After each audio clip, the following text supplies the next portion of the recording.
aquesta xerrada sobre símbols i emblemes de Catalunya que ens farà la Maria Jesús Navarro de Collruta. Amb aquesta xerrada volem fer un acte, diguem, de tipus cultural al voltant de la festivitat de Sant Jordi, que, com sabeu, és una festa quasi nacional del nostre país. És un any més que celebrem aquesta festivitat amb el president d'Òmnium Cultural, en Jordi Cuixart, empresonat injustament.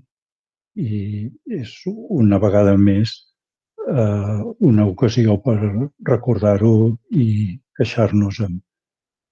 La Maria Jesús Navarro és llicenciada en Història i Antropologia, és guia turística, col·labora habitualment amb Collruta, amb qui nosaltres hem fet diverses actuacions, conferències i plafons informatius de temes d'història i de llocs interessants de la nostra ciutat i dels nostres barris.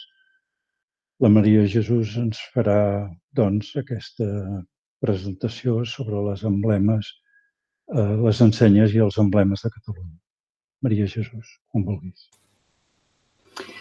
Moltes gràcies, Antoni. Bé, soc la Maria Jesús i sense més presentacions ja comencem, perquè és una temàtica molt àmplia, és molt ambiciosa per fer en una hora només, d'acord?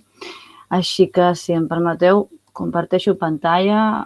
Potser em veureu mirant als costats perquè tinc 3 pantalles aquí. O sigui, no és que estic boja, és que vaig mirant, per tenir tots recursos, perquè amb això de les tecnologies mai saps què et pot passar. Tens tots els arxius oberts per si un plat. Molt bé.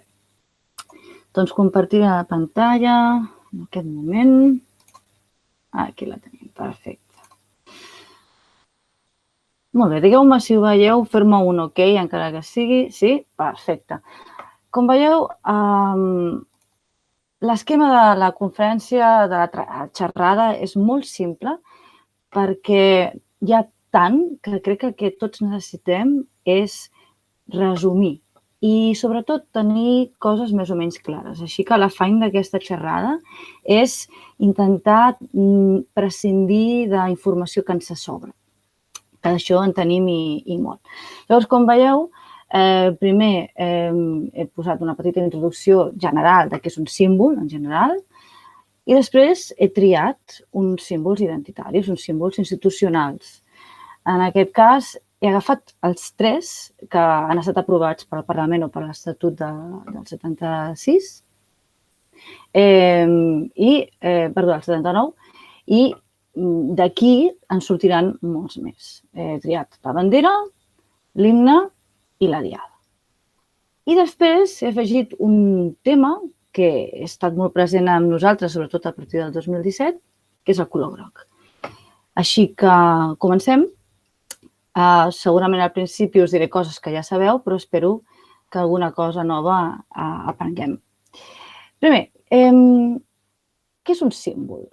Si vosaltres m'haguéssiu de donar un símbol, de dir un símbol, de bones a primeres, no cal que sigui un símbol català. Què és per vosaltres un símbol? M'ho podeu dir per xat o si voleu connectar-te al micròfon un momentet? Algú s'atreveix? No? Ui, que tímids. Ui. No passa res. Jo tinc un símbol per vosaltres molt fàcil. Aquests. El coneixeu, aquest símbol, no? És el símbol de la pau. És un dibuix de Picasso, aquest és del 61, el que passa que el que es va triar per al Congrés Mundial per la Pau l'any 49 és anterior a una de les sèries dels coloms de Picasso. Molt bé, això és un símbol, sembla que ho tenim tots molt clar i és molt conegut per tothom, no? Però què vol dir símbol exactament? Mireu, a mi m'agrada molt l'etimologia i el que faig normalment és buscar l'origen de les paraules. La paraula símbol ve del llatí symbolum i del grec symbolon. I symbolon al mateix temps té 2 arrels. Sin, que vol dir amb, i balein, que vol dir llançar. És a dir, que símbolon vol dir llançar per unir. De fet, de la mateixa arrel també és la paraula diàbolo. És la mateixa idea de llançar i després torn. Bé, un símbol té diferents característiques. Això sé que ho sabeu, però fem un petit repàs perquè és important per després utilitzar vocabulari correcte. El símbol és una representació d'una idea complexa. Una idea que serveix per transmetre significats complexos o abstractes, que normalment són difícils de resumir amb llenguatge quotidià. És un element cultural. Vol dir que es crea. I això també vol dir que és manipulable. Es pot manipular un símbol. Per això molts símbols han estat qüestionats tot al llarg de la història. I amb raó, a vegades. És un element col·lectiu. Això vol dir que necessita que hi hagi un convenciment d'una col·lectivitat. Cal que tothom hi estigui d'acord i digui sí, això és un símbol i significa un símbol per mi. I al mateix temps, clar, cohesiona. Quan diem que és unificador i indivisible, vol dir que no només cohesiona col·lectius, sinó que també sintetitza conceptes, diferents nivells de significat amb una sola peça, amb un sol element. I, per acabar, els símbols es poden transformar o es poden oblidar. L'eficàcia d'un símbol depèn de la seva vigència en l'ús. Els mites i els símbols desapareixen normalment en dos casos. Si ningú se'n recorda i si són inútils. Així que la desconeixença sovint pot portar a un mal ús, a un canvi d'ús i, finalment, com diem, a la desaparició.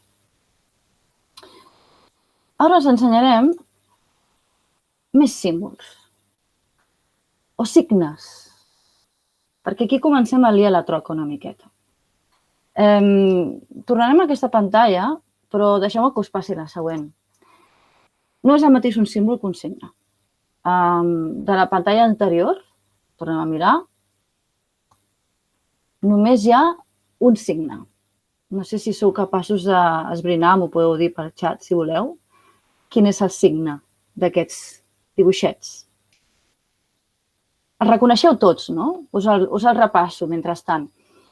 El primer, el que és el on-off, és d'origen de la Segona Guerra Mundial. En realitat ve del sistema binari dels militars. L'1 significava encendre i el 0 significava apagar. Llavors, aquesta combinació de l'1 que trenca el 0 vol dir que hi ha energia. Després tenim el Bluetooth. Bluetooth, per als que no parleu anglès, vol dir la dent de color blau. És aquesta connexió un tipus de connexió sense cable, també, com el Wi-Fi, però amb diferent mesura. Es va inventar el 97 i es diu Bluetooth perquè el nom ve d'un rei escandinau, el Harald Blåtand, del segle X, que menjava moltes nabius i es veu que tenia una dent blava. Això són anècdotes. A més, això són les runes, que són les runes de la paraula rei i Harald. El de color vermell és el símbol que tenim als USBs, que està basat en el trident de Posidó, ni més ni menys. Pots connectar diferents aparells al mateix temps. El groc és el play del casset i, de fet, això és una fletxa. És una fletxa que és la direcció que ha de seguir el casset. No sé si és gent jove, sabeu que és un casset, una cinta de casset. Hi ha gent que encara no ho sap, això, però vosaltres crec que sí. El de color així gris, això potser no ho coneixeu si no teniu el Mac. És d'Apple, és el símbol d'Apple, és el símbol de comandament, serveix per gairebé tots, i és un símbol suec. És un símbol que serveix per marcar, assenyalar llocs d'interès en els campaments suecs. I l'últim és la lletra arroba. En realitat, arroba és d'origen llatí, vol dir at, és a dir, capa. Llavors, és una manera de connectar. De tots aquests, jo us dono la resposta, l'únic signe és l'arroba. És l'únic que realment significa un codi. L'únic que la tecla es converteix en una lletra. Els altres són símbols. Tot sigui que l'arroba es converteix en un símbol, perquè amb el pas del temps, quan tu veus una arroba en una finestra, saps que segurament en aquell lloc hi ha internet. Però continuem, com es deia, perquè no m'ho vull allargar massa amb aquesta introducció. Hi ha una diferenciació clara entre símbol, que és un concepte més ampli, un abstracte, més idees, el colom, el signe, que és molt més descriptiu, és una informació més concreta, hi ha lletra, un codi, i finalment he volgut incloure el mite, perquè el mite i el símbol estan molt relacionats. El mite és un relat tradicional, llegendari, normalment d'un passat llunyà, de manera que no es pot comprovar, aquí està la trampa, i on s'hi barregen personatges o situacions reals i reals. Us he posat l'exemple de Guifré el Pilós. Guifré va existir, és un conte, se sap que va existir, se sap quan va regnar, però la llegenda de les 4 barres no està mal provada. I és segurament, segur, és literatura pura. Així que aquí tenim la descripció de mite. I per acabar, i així acabem el tema de la introducció general, us he posat aquesta il·lustració sobre un altre llenguatge de signes, que és els signes per sords, i he triat 3 paraules que només es poden dir en català d'una manera diferent. Bon dia no es diu igual que buenos días ni good morning. Catalunya és molt evident com es diu i aquesta que m'ha semblat divertida, pa amb tomàquet, perquè el pa amb tomàquet només el fem nosaltres, òbviament. Fora bromes, aquí baix us he posat una il·lustració del símbol de la pau. Una curiositat, ve de 2 signes, en aquest cas del signe de la lletra N i de la lletra D, perquè aquest símbol es va crear l'any 1958 a Anglaterra amb unes manifestacions contra el desarmament nuclear. Llavors, la lletra N i la lletra D, segons el llenguatge del mariner, amb aquestes banderes, és més o menys la forma del triangle i de la barra que s'ajunten per convertir-se en el símbol de la pau. Molt bé. Ja tenim el concepte símbol més o menys aclarit. Ara ens quedaria ficar-nos amb els símbols identitaris. Qualsevol país compta amb una simbologia i mitologia pròpies. I aquesta simbologia i mitologia es basen en els trets identificadors i distintius en què els seus habitants no només es reconeixen, sinó que sobretot són reconeguts. És a dir, que un símbol t'identifica i et fa ser reconegut. És bàsic, si no, no funciona. En el cas de Catalunya, la construcció de la galeria mitosimbòlica es fa durant la Renaixença, al segle XIX. Quan arriba el catalanisme, ja s'ho troba tot fet. Això ho explica molt bé el Magí Sunyer amb el seu llibre de mites. Després, si voleu, us passa a bibliografia, perquè n'hi ha moltíssima. Però això tampoc vol dir, i potser la paraula correcta, no és que els símbols siguin inventats. Fins a un cert punt podem acceptar la paraula inventar, però és que en realitat tots els símbols, si ho mires així, són inventats, perquè els símbols el que fan és constituir un sistema coherent. Un símbol no sorgeix d'una manera espontània. Sorgeix espontàniament si hi ha una gran multitud que l'aclama, però algú te l'ha d'ensenyar, aquest símbol. I normalment, si te l'ensenyen, és que abans ha estat pensat. El fet de tenir símbols és més aviat una necessitat universal, però no pels catalans, pels pobles europeus, sobretot al segle XIX. No existeixen societats sense símbols, perquè les societats no són individuals, són un conjunt de persones i necessiten representar-se. Molts d'aquests símbols a Catalunya són d'origen medieval, demostrat, és a dir, que s'han sistematitzat al segle XIX, però venen de història medieval. I, desgraciadament, com que la història medieval queda molt llunyana, moltes d'aquestes històries són llegendes. Però, com deia Miquel Coll i l'entorn, i aquí cito i recito també el Magí Sunyer, no es poden menysprear les llegendes, perquè no és que ens mostrin la història, sinó que ens mostren la història que haurien volgut ser els pobles, però no només ens mostren les seves aspiracions, sinó que també ens mostren els seus pecats. S'esbrinen els seus odis. És bàsic mirar llegendes per comprendre el que és l'ànima dels pobles. I si parlem d'identitat i de nació, estem parlant d'ànima. La pregunta és, per què la majoria dels símbols són medievals? no? Per què no són romans i tenim un passat romà i molt important? Bé, doncs perquè el passat romà a Catalunya no és distintiu. No hi ha una diferència entre Barquino o Narbona. No hi ha gaire diferència. O no hi ha diferència entre Barcelona i Madrid. Primer perquè Madrid no existia en època romana.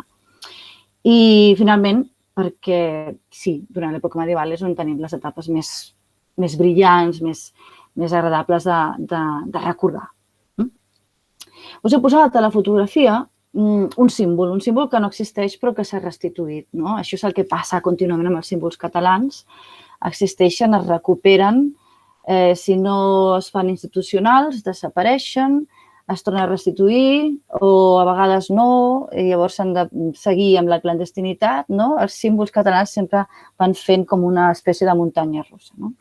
Com us he dit abans, els símbols institucionals són els tres que us comentava. La bandera, que és de l'Estatut del 79, la diada, que és del 12 de juny del 80, i l'himne, els segadors, que és del 25 de febrer de 1993, els dos últims aprovats pel Parlament. I aquest que us he posat és un símbol que es posa als anys 20, amb els anys previs a l'Exposició Universal de 1929, que és de Puig Cadafalch.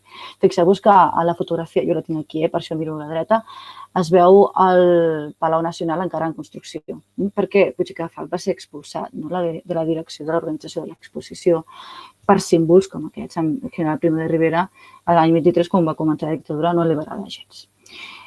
Però, clar, aquest símbol, en realitat, es basa en un altre emblema, en un altre símbol. I aquí comencem amb les paraules. Això es basa en un escut.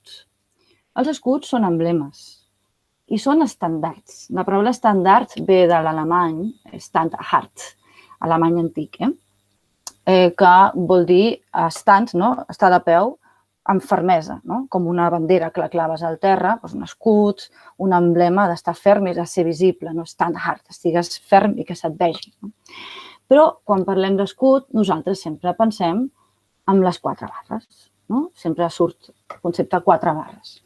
Clar, si estigués algú de la Institució Catalana de Genealogia i Heràldica, li agafaria un cobriment de cor, perquè les 4 barres no són 4 barres, són 4 pals. Ara us ensenyaré un petit esquema, segurament ho coneixeu, però a mi m'ha semblat curiós posar-lo, per diferenciar què són les barres i què són els pals i què és tot això.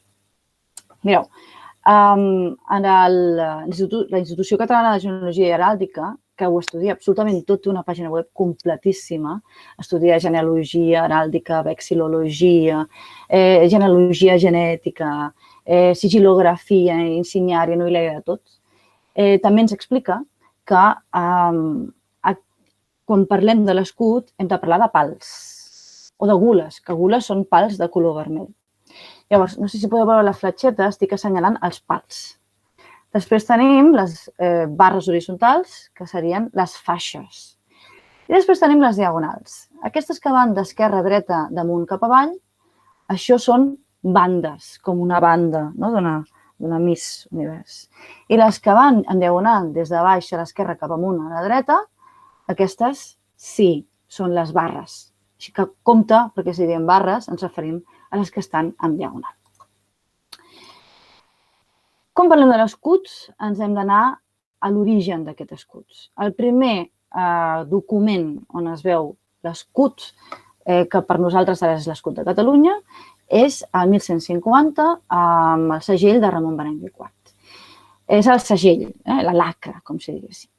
Llavors, aquest segell, perdoneu la fotografia, és el que he pogut aconseguir, perquè tot això està en biblioteques privades o catalogades. Però aquest escut és l'escut, en aquest moment, d'un llinatge. En un principi és la família del Casal de Barcelona. Però, una miqueta més endavant, això us ho he posat al costat, amb aquesta genealogia dels reis de Navarra i de Catalunya, dels comtes de Barcelona, al 1380, estem en època de Pere III, aquí surt una frase que us la vull llegir, que diu el següent. Diu, Ramon Berenguer, comte de Barcelona, quart del seu nom, mai no va voler ser anomenat rei, sinó administrador del regne, ni canviar les armes comtals i àduc el senyal reial és aquell que era el comte de Barcelona. I això està en llatí, no us ho llegiré, nunc quantamen voli rex appellari, etc. És a dir, que és Pere III, en el seu moment, ell adquireix aquest escut. De fet, el converteix en bandera, no sabem en quin moment, però ja existeix bandera, ja existeixen banderes, és a dir, que els pals s'han convertit en faixes, però és en el moment en el que aquest escut s'hereta i es converteix en l'escut reial quan podem parlar d'un escut institucional. Però diguem que el primer segell és de 1150. Passem a la següent, perquè si això és el primer segell, quines són les primeres restes materials? Doncs les primeres restes materials són les que es troben a l'escut d'Ermessenda de Carcassona, que estan a Girona.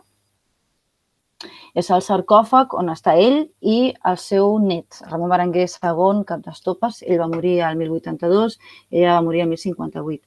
El 1982, 900 anys després de la mort de Ramon Berenguer II, es va obrir el sarcòfag, es va trobar que hi havia una tomba trombomorfa. Llavors, això amb les 4 barres, que són 17 barres daurades i vermelles, en realitat, s'ha relacionat immediatament amb un emblema de llinatge. O sigui que probablement aquest llinatge que surt al segell el 1150 existeix abans, però abans de 1150 no tenim proves escrites.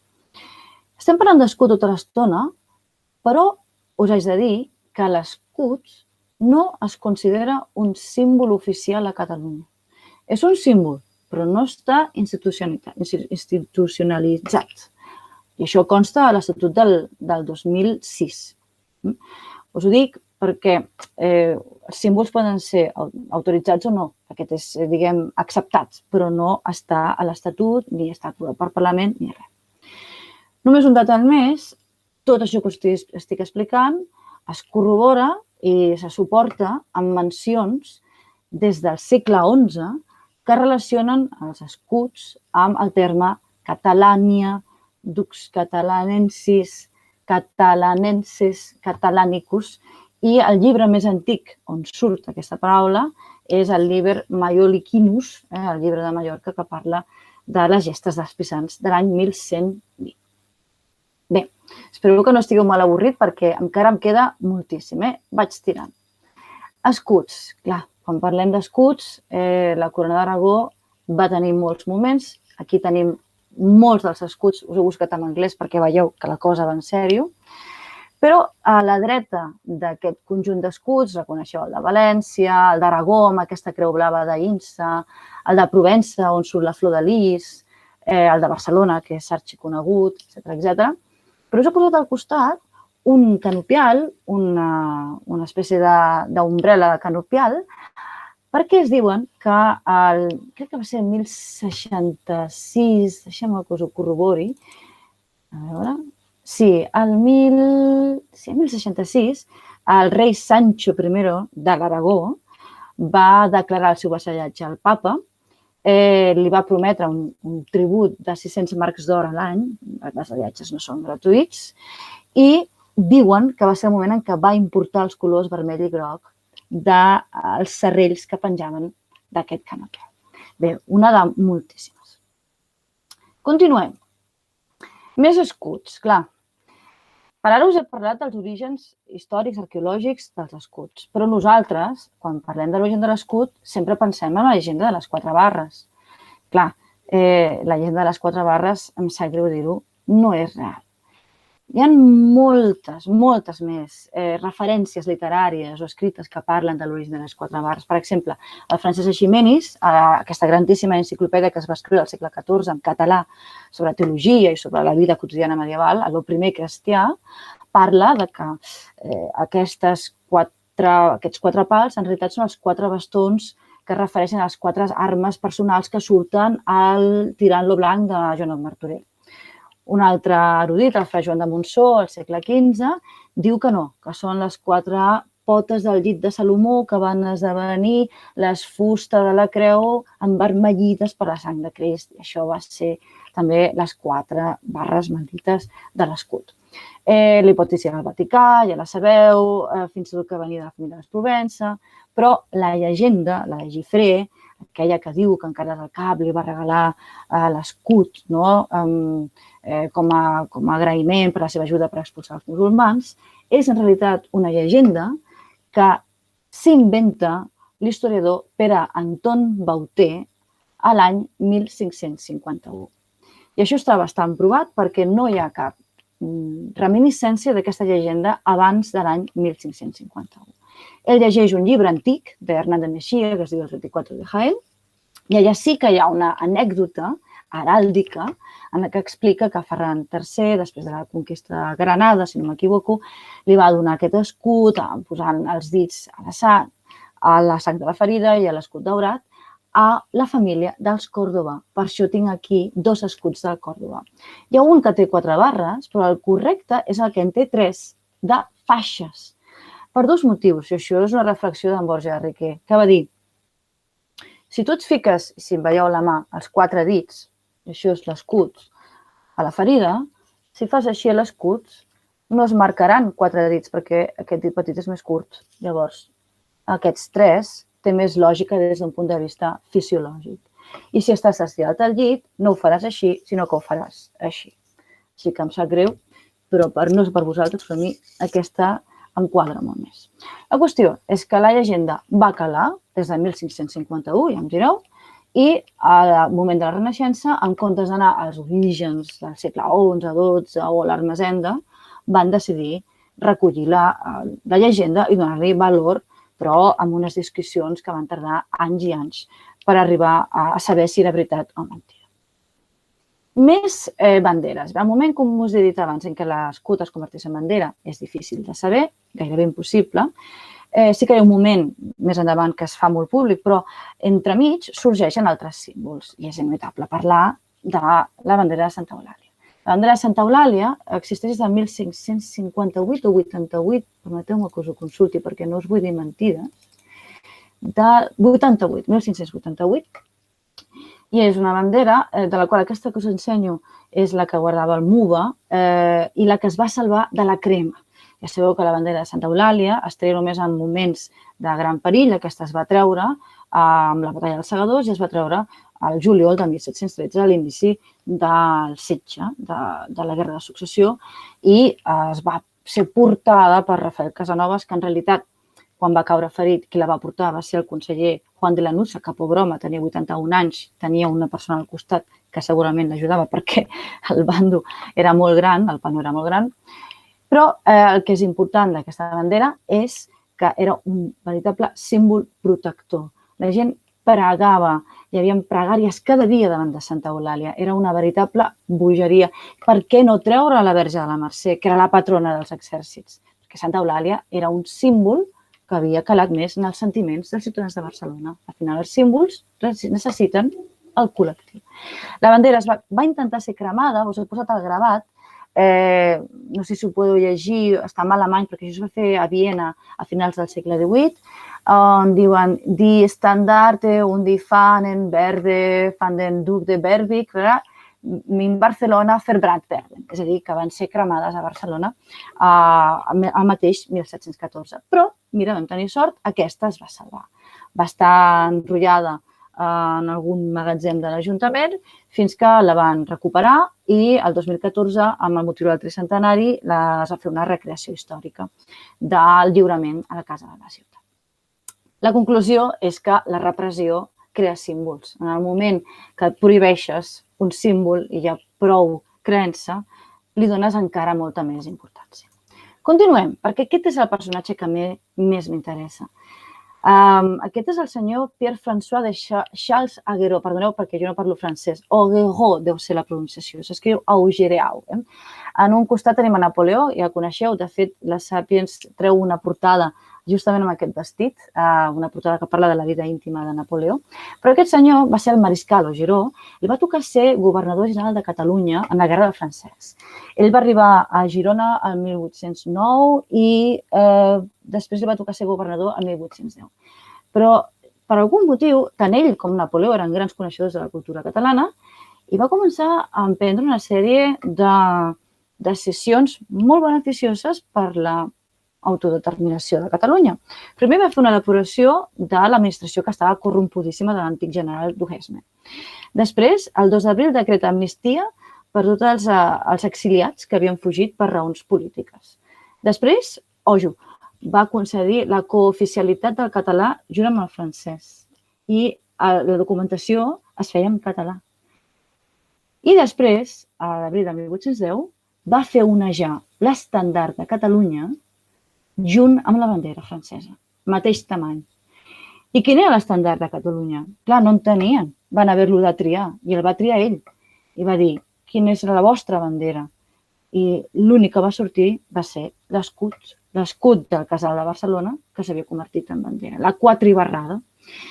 Bé, va fer més coses, va dissenyar una nova divisió territorial en departaments, com a França, va canviar el nom del Diari de Barcelona pel Diari del Govern de Catalunya i Barcelona, en català, i va reinstal·lar una figura molt semblant a la del virrei. Total, que us podeu imaginar que va durar poquíssim, perquè si va arribar al gener de 1810, al maig de 28 de maig de 1810, el mateix Napoleó ja l'havia substituït pel mariscal MacDonald a sobre. Així que ja tenim el primer moment en què oneja la bandera escrita, segur, emblemàtica, de les quatre vals. I aquí tenim l'última part de la bandera. Clar, quan ara es parla de bandera, sovint, més que de bandera, es parla de l'estelada. Us he posat per començar aquesta estelada, que no és la catalana, com molts sabeu, és la bandera de Cuba. La bandera de Cuba va ser copiada, com dir-ho? Copiada, sí, per què no?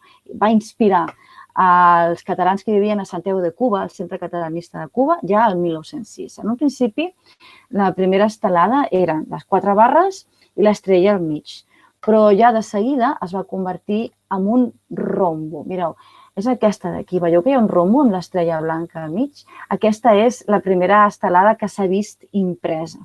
Llavors, la primera estelada, tal com la coneixem nosaltres, és del 1908. De fet, el 2008 s'ha fet tota una celebració del centenari de l'estelada. Per què el color blau? El color blau podria representar la llibertat d'alguna manera, tot i que el color blau va ser criticat en el futur, perquè el color blau recordava ja no als Estats Units, com els que estaven colonitzant a Cuba. Ja sabeu que Cuba primer va ser independent d'Espanya el 1898 i després dels Estats Units el 1902, és a dir, que és el primer estat lliure de tota Sud-amèrica de cap colonitzador, però en aquest cas van decidir triar el blau, tot i que ara a nosaltres ens fa pensar en els Borbons. Aquesta bandera estelada va ser la de Vicenç Andreu Ballester, que va conceptualitzar-se al Comitè Pro Catalunya just quan acabava la guerra i es va crear la Societat de les Nacions Independents l'any 1918. El blau també pot representar el poble, una mica derivació de la Revolució Francesa. Però a finals dels anys 60, els 68-70, el Partit Socialista d'Alliberament Nacional dels Països Catalans, el PSAN, va decidir canviar-la amb el triangle blanc. El que passa és que sovint aquest triangle blanc el veiem de color groc. I és que per algun motiu vam anar a enviar per imprimir, per fer-ne de noves, d'estelades noves al Rosselló, i no sabem si va ser un error o potser per estalvi, aquest triangle blanc es va convertir en un triangle groc. Més endavant es va fer variacions, com per exemple, estic pensant en la... Ai, perdó, que m'he avançat una diapositiva. Ai, aquí està. La de, vull dir bé, la LGBTI, vull dir-ho bé, no em vull equivocar. Després hi ha l'anarquista amb el triangle negre i les estrelles, en comptes de les 5 puntes, tenen 8, que serien les parts de tots els països catalans, totes les seccions dels països catalans. I més endavant, de fet, és l'última, si no m'equivoco, ha sorgit aquesta de la República Catalana. No sé si sabeu l'origen d'aquesta d'aquesta bandera, s'ha vist moltíssim a les manifestacions. És una bandera que va aparèixer a l'octubre del 2017. Està dissenyada per Isaac Zamora Sitjà, que viu al Japó, o sigui que ve del Japó aquesta bandera. Llavors agafa una representació de la República amb aquesta gorra frígia. Llavors aquesta bandera es va promocionar per un Twitter que era Vogelfrei. Vogelfrei és un altre nom amb una història molt curiosa. Vogelfrei sempre es tradueix com l'ocell lliure, tot i que en realitat vol dir lliurat als ocells. Vogelfrei era el càstig que es va aplicar a uns camperols alemanys en unes revolucions camperoles del segle XVI, on van matar centenars de camperols que es queixaven per les seves condicions, lògicament, i quan eren executats aquests camperols, els seus cossos no podien ser enterrats, sinó que eren lliurats als ocells, lliurat a l'ocell, Vogelfrei. Llavors, aquest càstig, en homenatge a aquells camperols que lluitaven, igual que els nostres segadors, ell es diu Vogelfrei. Bé, doncs aquí tenim aquesta nova bandera, que en teoria és una bandera de la República Catalana. I per últim us he posat la bandera, no, per penúltim us he posat la bandera de l'au Fènix. Aquesta és anterior, de fet. Aquesta bandera és del 1913, va sortir al diari La Renaixença. Això sembla una àliga, però no és un au Fènix. Reneix igual que la Renaixença i té el fons de la bandera de Sant Jordi, del qual avui no en parlarem perquè crec que tenim una sobredosi de Sant Jordi amb tots els dies que hem passat durant les diades. Una imatge més, us deia, la que queda aquí amunt, aquesta bandera tan bella. Aquesta bandera és la més antiga que es conserva.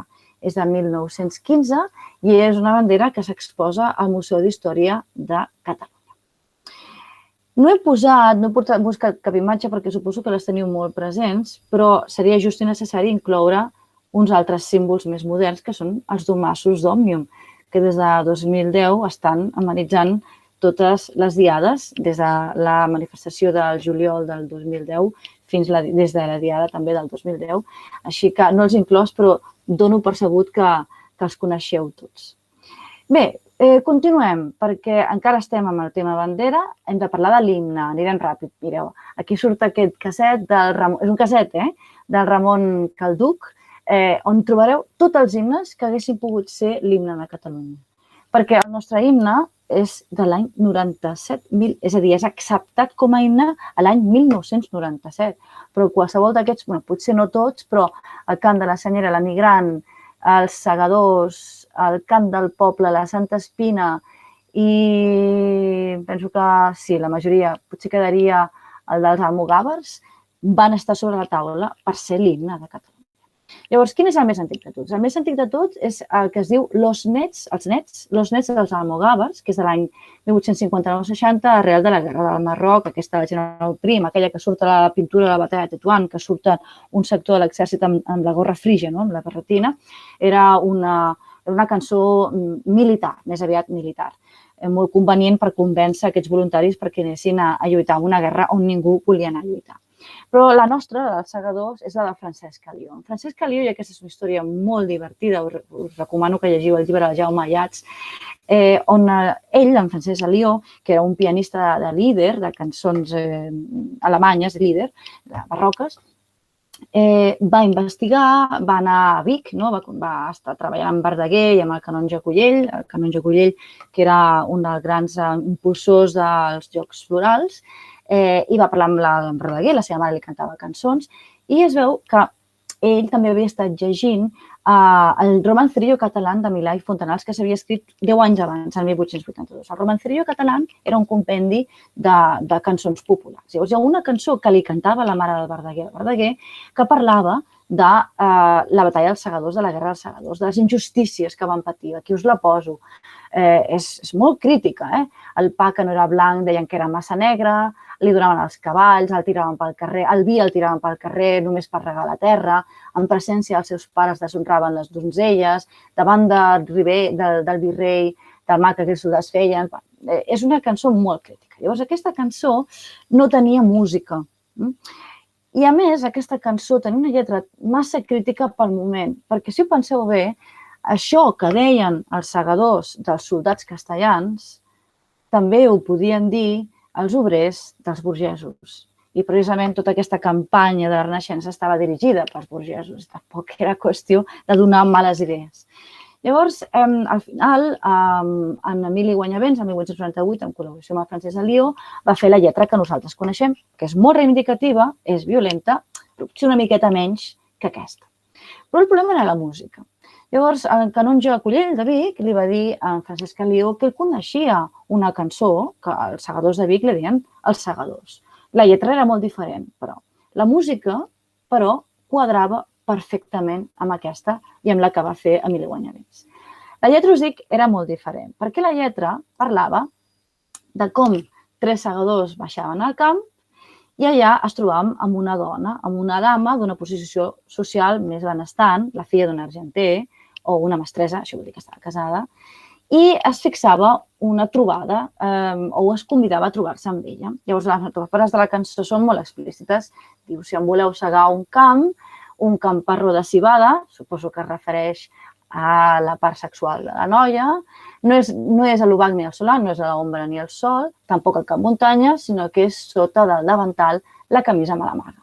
I continua, diu, que em passo, diu, no em diràs tu, garberet, quantes garbes n'has lligades. Una garba és el ram de les espigues del blat.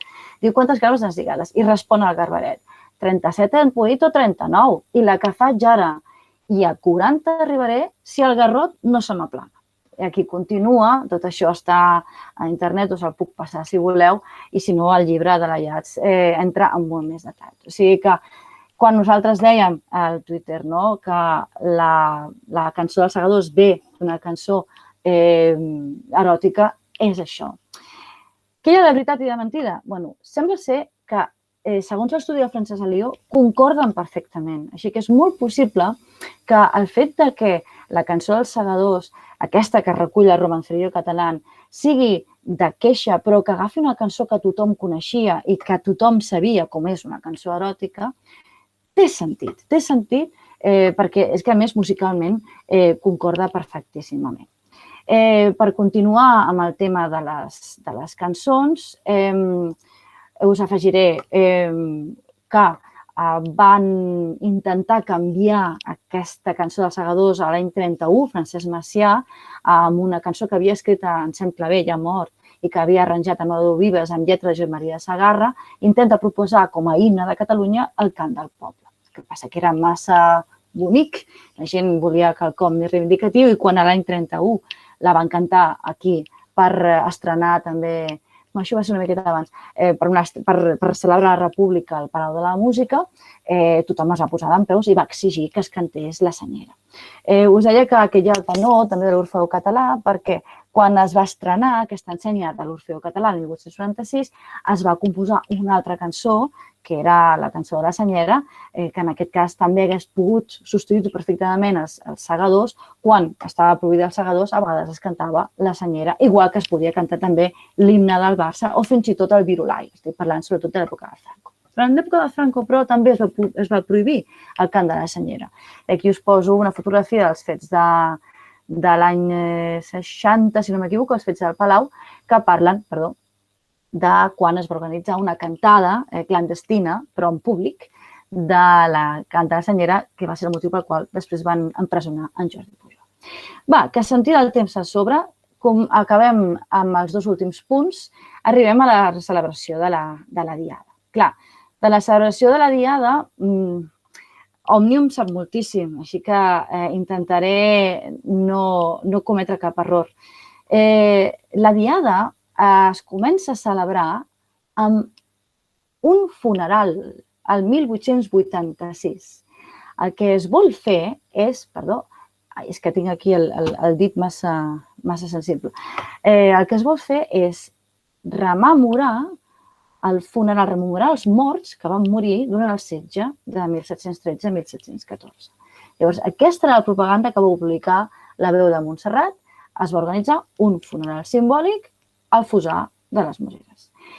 I us he posat al costat una portada d'un diari madrileny, el Gedeón, on diuen que ja hi tornem a ser. Fixeu-vos que hi ha un senyor que està parlant ni més ni menys que Felip V i li diu: «Bajad, senyor, que ja estan aquí otra vez. I al fons, es veu aquí amb l'ensenya de la Unió Catalanista i amb les barres frígies o les barretines. Això vol dir que aquest funeral, en un lloc tan concret com el Fossar de les Moreres, va arribar fins a Madrid, és a dir, que era prou important. Clar, quan parlem de la Diada, no es va institucionalitzar fins molt després, però a partir d'aquest moment es celebra amb bastanta continuïtat, amb algunes petites interrupcions. Jo a continuació us he posat una fotografia, aquí la tenim, on es van començar a fer les primeres ofrenes florals. De fet, va ser, si no m'equivoco, el 1889 que ja es van fer les primeres ofrenes florals a l'estàtua de Rafael Casanova, que com veieu a la primera i a la segona fotografia estava a l'actual passeig de Lluís Companys, que és l'antic Saló de Sant Joan.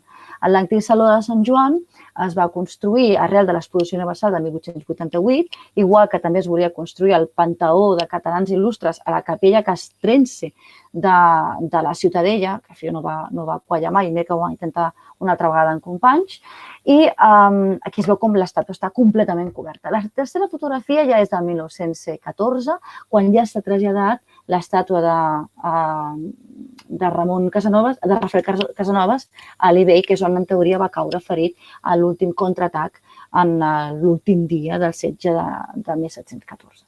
Del Saló de Sant Joan hi tenim... Podríem estar-hi una altra hora parlant perquè hi havia estàtues de personatges. Us he posat un llistat també, tal com es va publicar en el moment. Aquí teniu el Jofre Pilós, Bernat Desclot, Rafael de Casanova, Ramon Berenguer, Jaume Febrer, que era arquitecte de la catedral, Pere Albert, que era un filòsof, Antoni Bredmat, que era pintor, Roger de Llúria, i l'escultura de l'alcalde, que va dirigir també les obres de la Ciutadella, que era Rius i Taulet. A part, al costat, us he posat una fotografia d'un senyor que coneixeu molt bé, perquè un altre esdeveniment curiós de la Diada és que precisament Gaudí, el 1824, quan es dirigia a les esglésies de Sant Just i Pastor, que és on es continuava la celebració del funeral de la primera Diada, va ser detingut perquè el va parar la policia i ells van negar a respondre en català ni a fer declaracions en castellà. Va ser detingut unes hores, el canonge de l'església de la Mercè li va pagar a ell la fiança i a un company de cel·la, així que és una anècdota realment curiosa. Més moments curiosos de la Diada. Aquest l'he destacat, això passa el 1944. A veure, la fotografia que us de mirar és la de la dreta. Aquesta és la fotografia del 1944, on es veu l'aeri, el telefèric del port, aquest és el de Sant Sebastià, i això sembla una estelada, però és una senyera. El 1944, al Font Nacional, amb el Josep Ferrer Greu i en Ferran Marull al capdavant, es van disfressar dels pescadors, van pujar a la torre primer de Jaume I, però els van descobrir, la policia es veu que no va fer gaire cas, però després van intentar-ho a la torre de Sant Sebastià i van penjar una senyera. Per què dic que és una senyera? Perquè això és un muntatge. És un muntatge. Això dels muntatges periodístics és una cosa que fa temps que s'ha inventat. Llavors, us he posat al costat aquest diari falangista on el titular ja és prou clarificador, el separatisme català i altres coses, i fan la fotografia. Era una senyera que es penjava i ells van convertir-ho en una estelada per donar-li un caire més reivindicatiu o fins i tot insultant. I aquesta fotografia tan petitoneta, que no es veu gaire bé, en realitat és un fotomuntatge que es va fer 70 anys més tard, el 2014, també en el tricentenari, per recordar aquest... Diu, ara fan al revés, estic mirant el xat. Aquest esdeveniment del 1944. Però realment em va semblar molt curiós. Es veu que els bombers no van poder pujar, van haver de posar una grua sobre d'un vaixell militar. A més, aquesta bandera estava feta de trossos de banderes espanyoles. Llavors, tot té una escenografia que m'ha semblat molt curiós recordar. Segurament ja el coneixíeu molts de vosaltres. Més coses. Una altra diada, aquesta, la fotografia, a alguns els agradarà bastant. Aquesta va ser l'any 69, si no m'equivoco. És una missa campestre, on aquest edifici, que és on està l'Apple Store, que abans hi havia l'Hotel Colón, on es veia que la fotografia de Lenin i de Stalin durant la Guerra Civil, i des del qual també va sortir aquella fotografia de la Maria Ginestà, aquella filòloga russa amb l'arma, que al final també és un muntatge. Doncs aquest és l'àmbit de Plaça Catalunya. Clar, la Verge de la Mercè va ser la triada per les autoritats franquistes per substituir a la Verge de Montserrat. I per acabar amb el tema de la diada, aquí teniu per fi quan es va poder tornar a celebrar la diada de manera legal. Això va ser l'11 de setembre del 76 a la plaça Catalunya de Sant Boi. Per què? Perquè en aquest retall de diari es veu que no es va autoritzar la seva celebració al Parlament, a la Ciutadella. Llavors, segurament per motius de seguretat i pel fet que Rafael Casanovas havia mort a Sant Boi, es va traslladar aquesta reunió tan multitudinària a Sant Boi i van anar-hi 500.000 de persones. Després, la del 77 va ser molt més gran, va anar-hi més d'1 milió, 2 milions de persones. El 23 de setembre del 77 va tornar a Tarradellas, ja som aquí des del balcó, llavors a partir d'aquí hi ha tota una embranzida de la celebració de la diada. Continuem, perquè ara sí ja em queden 6 minuts, agafem l'últim punt, que és el color groc. El color groc no és només nostre, tot i que haig de dir que quan cliqueu jazz groc o poseu lazo rojo o yellow ribbon, surt amb més quantitat, ara ja surten les manifestacions a Catalunya. O sigui que no és nostre, però és bastant nostre, el color groc.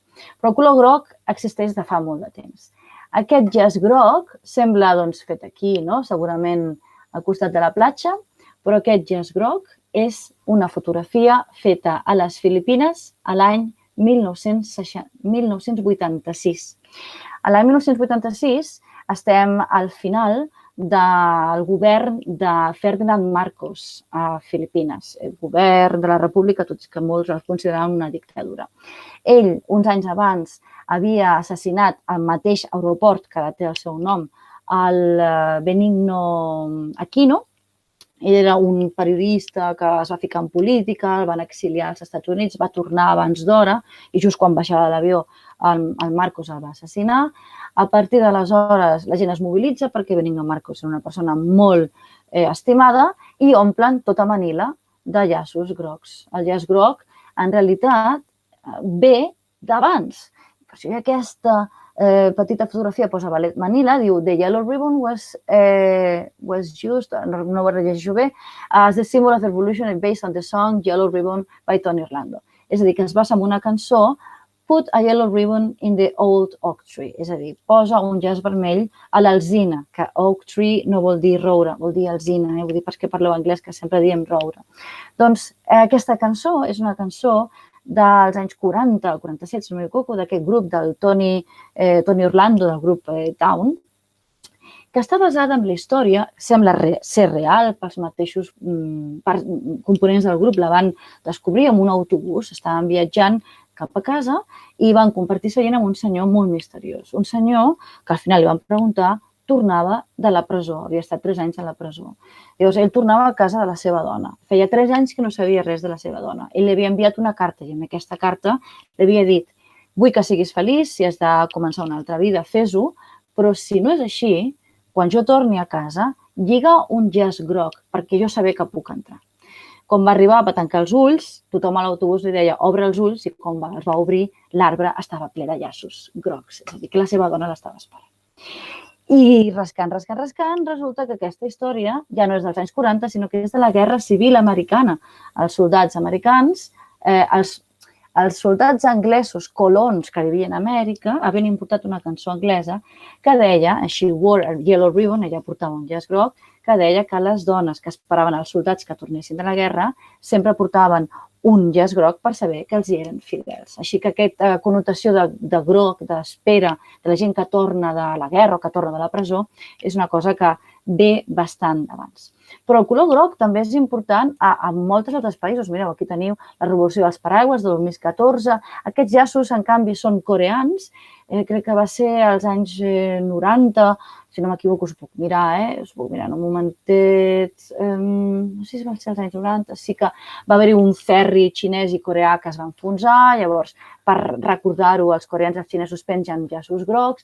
A Tailàndia, ara que tenen un nou rei, el Rama Desè, ha canviat, però abans els dilluns tothom es vestia de groc perquè el dilluns és el color groc perquè el rei va néixer en dilluns i tots els dies de la setmana a Tailàndia tenen una dedicació a un déu i a un color. Ara és el color blau perquè el nou rei per algun motiu li agrada el blau també o va néixer el blau, una cosa d'aquestes. Llavors el groc també és un color molt simbòlic a Tailàndia, a la cultura egípcia, xinesa, us he dit, al Japó, el sol vermell abans era més aviat ataronjat i groc. A Malàsia és un color prohibit, de fet hi ha gent que va a la presó per portar el color groc. El color de l'oposició és el groc, amb el lema Bersih, que vol dir en indonesi, perdó, en malai, vol dir netejar, netejar la corrupció. Però per acabar, el que nosaltres volem saber és per què nosaltres hem agafat i des de quan agafem el color groc. Mireu, el color groc és absolutament nou. El color groc es va decidir en una reunió de dirigents d'Òmnium i d'Assemblea i altres que estaven ficats amb aquesta reacció a una cosa amb la qual no se sabia com reaccionar, que era l'empresonament dels Jordis el 16 d'octubre del 2017. Es va decidir, precisament a partir d'aquestes cançons que us comentaven, que per cert, la de She Wore a Yellow Ribbon també es va convertir en una pel·lícula de John Wayne i John Huston, la podeu consultar, hi ha una cançó i tot, i van decidir triar el groc com una manera de dir als presos que els estàvem esperant. Sí que és cert que hi ha una referència a una cosa que va passar a 1705, en què el virrei borbònic, Francisco de Velasco, va fer una llei en què instava que ningú, us vull llegir la frase, ninguna llevase cinta amarilla en el sombrero ni las señoras en su adorno con rigurosas penas. De manera que molts d'ells, de les persones que portaven aquest llaç groc, com aquest senyor de la coronela, van ser empresonats, fins i tot executats a la forca. Deien que el color causava discord entre famílies, però s'ha de dir que en el moment en què es va decidir la reivindicació en el llaç groc no es va pensar en aquest referent històric, perquè si us fixeu, el llaç és un veritable llaç decoratiu, no és el llaç com l'entenem nosaltres. I per acabar, he volgut afegir un detallet, que és aquest. Vosaltres, si haguéssiu de pensar en una flor nacional, quina seria? Clar, després de Sant Jordi, tots pensem en la rosa vermella, no? Però sembla ser que hi ha una flor que apareix com a representativa de la identitat catalana des de l'època medieval, que és la ginesta, el color groc de la ginesta.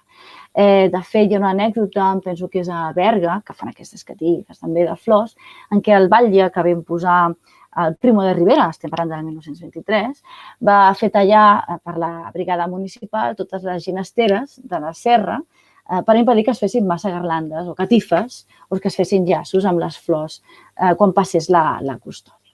I per relacionar, us he posat una cançó reivindicativa d'en Raimon, la teniu aquí a la dreta. Són una cançó que es basa en una poesia d'Espriu, que la va escriure precisament per ell arrel de la mort d'en Salvat Papasseit, i com veieu diu la ginesta floreix, arreu als camps hi ha vermells de roselles, nova falç, amb sengars, la podeu llegir amb calma, veureu que hi ha molts paral·lelismes entre el desig, d'aquest desig d'identitat catalana, i que es pot fer una extrapolació del que diu en aquesta cançó. Parlant de cançons, us he portat una sèrie d'àudios, estan a YouTube, els podeu consultar vosaltres mateixos, per corroborar el que us he dit abans sobre les cançons dels segadors. Deixem que tanqui aquesta finestra, i a més deixaré de compartir per un moment. Aquí està. Mireu, us vull compartir una cançoneta, un parell només, d'aquelles de les cançons eròtiques. A veure si em funciona. Un segon, per aquí. Això d'aquí. Aquesta és una de les cançons que cantaven els pagesos i que en Jaume Allat va enregistrar. A veure si podem sentir. Si ho segà, un campet de civada, no és amb cap vinya ni camp, ni amb soleil ni amb cap vaga, seguem a l'arran, tres pams en l'aire, seguem a l'arran, no és amb cap... Seguem a l'arran, tres pams en l'aire, Jo ho deixo a les vostres mans. Cap vinya ni camp, ni amb soleil ni amb cap vaga... Us en poso un altre, més endavant, aquest també és bastant explícit. A veure si trobo el segon exacte. Aquí està.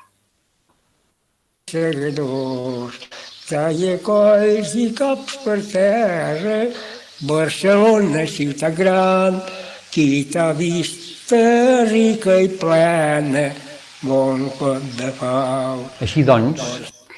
Clar, mireu, aquest és el Jaume Allat, és un reportatge que es pot trobar a internet. Bon cap de fals, ho he deixat pel final perquè justament la tonada dels segadors és una invenció del Francesc Alió. No hi havia tonada, no hi havia un bon cap de fals. Però bé, va ser una invenció que va quedar molt, molt i molt bé. Només una coseta més, us robo un minutet per ensenyar-vos una altra cançó que té a veure amb aquest origen eròtic de la Senyera. A veure si... Aquest no, espera, no, aquesta no, aquesta és una altra. A veure si el puc ensenyar correctament. A veure si el trobo... Aquest d'aquí. Just és aquí. Dieu-li que ja vindré les 3 de la matinada, quan les 3 no varen ser. Garbaret puja l'escala, sega'm a l'arran, 3 pams en l'aire, sega'm a l'arran. Senyora, què se li ofereix? Què és el que vostè demana? Si és que em volguéssiu segar i un campet de civada, sega'm a l'arran, 3 pams en l'aire, sega'm a l'arran. No és en cap vinya ni camp, ni en soleil ni en cap vaga, que és a sota el davantal, que la faldilla l'amaga, sega'm a l'arran, 3 pams en l'aire, sega'm a l'arran. I amb aquesta bonica imatge, doncs, jo ja ho donaria per acabat. No sé com ho teniu. Teniu moltes preguntes, vaig a mirar el xat, a veure què hi ha.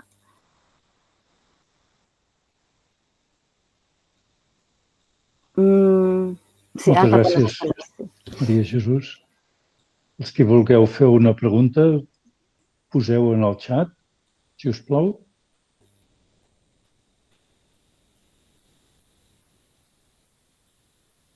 Mentre feu les vostres preguntes, us recomano una mica de bibliografia.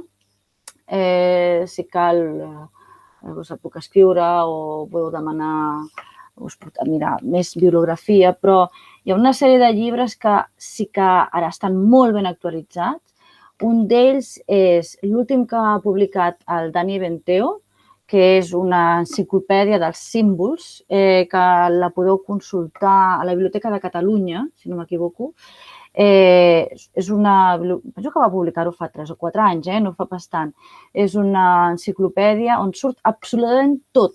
Fa una tria de 50 símbols, des del nen més petit, des de l'au fènix, el Barça, el monestir de Ripoll.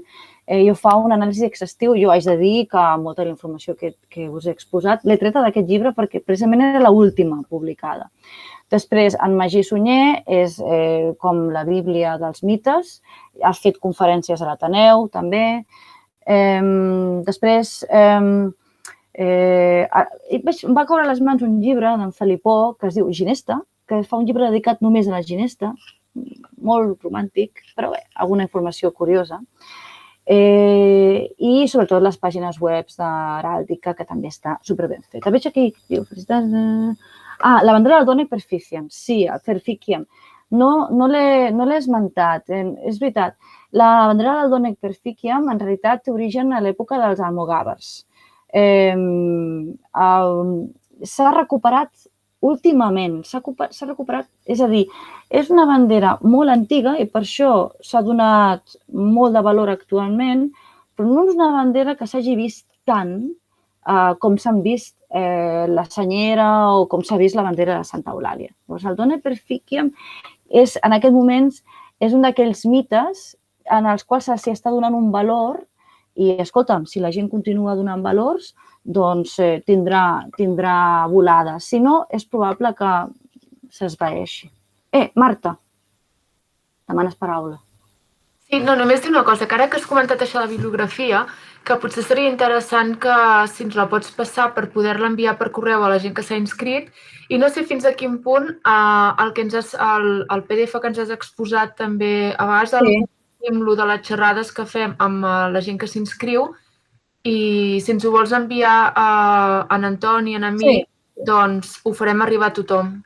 Sí, cap problema. Només són fotografies, és bona idea, són fotografies que estan a internet, vull dir que són fàcils de trobar, però sí, us les puc... Algunes, home, la del caset és bastant anecdòtica, però m'ha semblat divertit posar-la. Sí, està bé.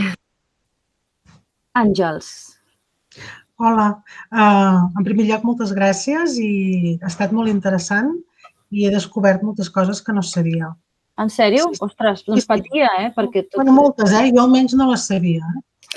I també et volia preguntar sobre el tema banderes negres, que últimament han sortit algunes. En saps alguna cosa? Sí, en realitat la bandera negra sorgeix, us diria exactament, crec que surt, sobretot amb les conquestes a Sud-amèrica, les colònies, i sorgeix per part dels indígenes. Per què? Perquè la bandera negra és l'oposat de la blanca. És a dir, que la bandera negra vol atacar. És una resistència del que sigui. També una altra explicació és que les banderes negres i la calavera ve dels pirates, però els pirates són posteriors a tot això. Parlo dels pirates anglesos, del Jolly, tota aquesta història de les calaveres amb els ossos. Però bàsicament el color negre vol dir oposat a la pau. Per això és un color complicat. Per això la de Dona Perficiam és una bandera que jo també a alguna manifestació l'he portada, perquè expressa la ràbia, però el negre no deixa d'expressar el contrari de pau. Llavors, és complicat portar una bandera negra, en aquest cas. Però si han de tornar, escolta'm, tornaran. Ja sabeu que els símbols és el que diu el col·lectiu. No sé si he respost a la teva pregunta.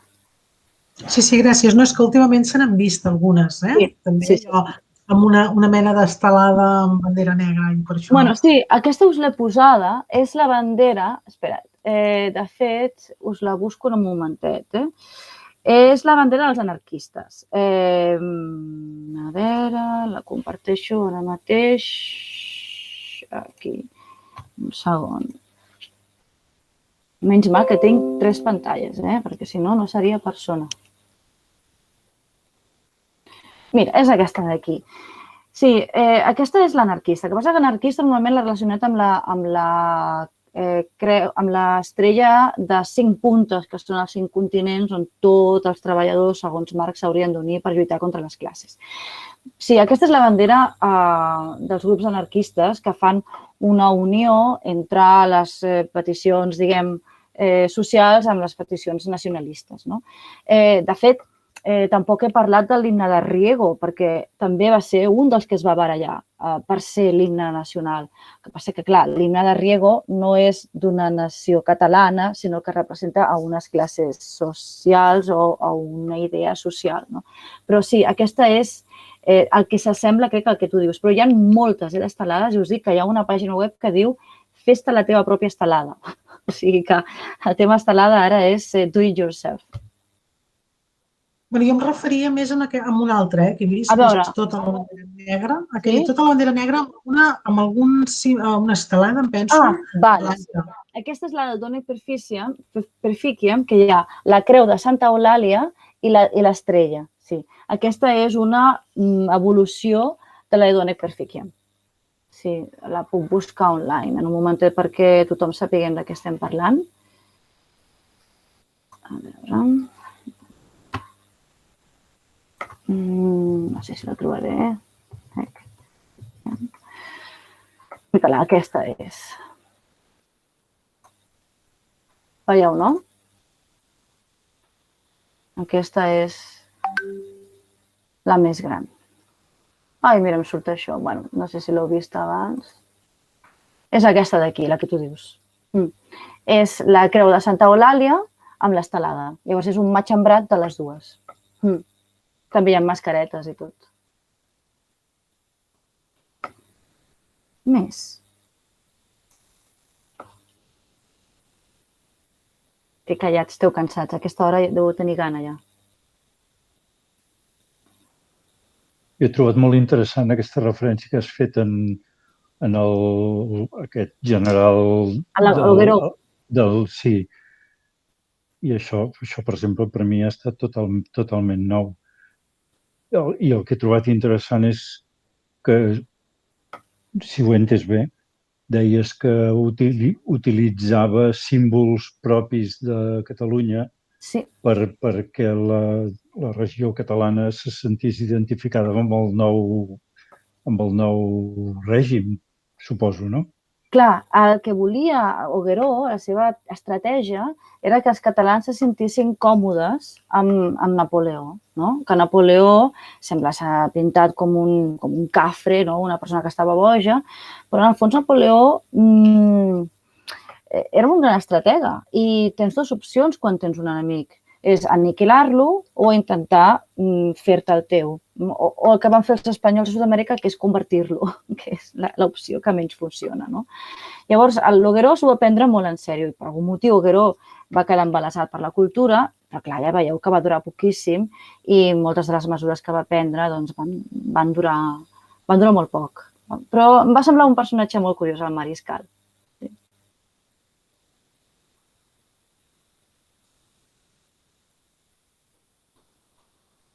Molt bé, quina audiència. Us haig de dir que estic molt contenta de que no hagueu apagat la càmera perquè quan dono classes online és molt frustrant donar classes a nicknames, no? A noms.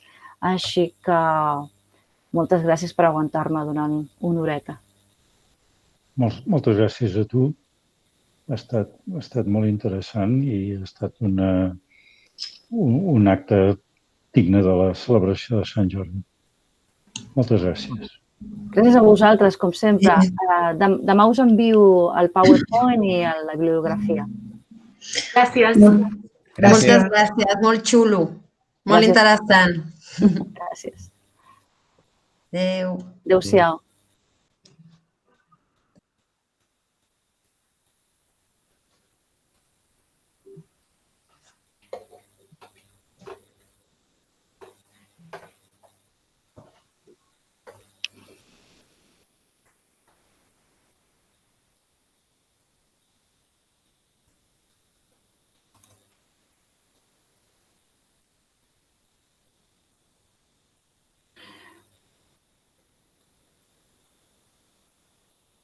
Bé, doncs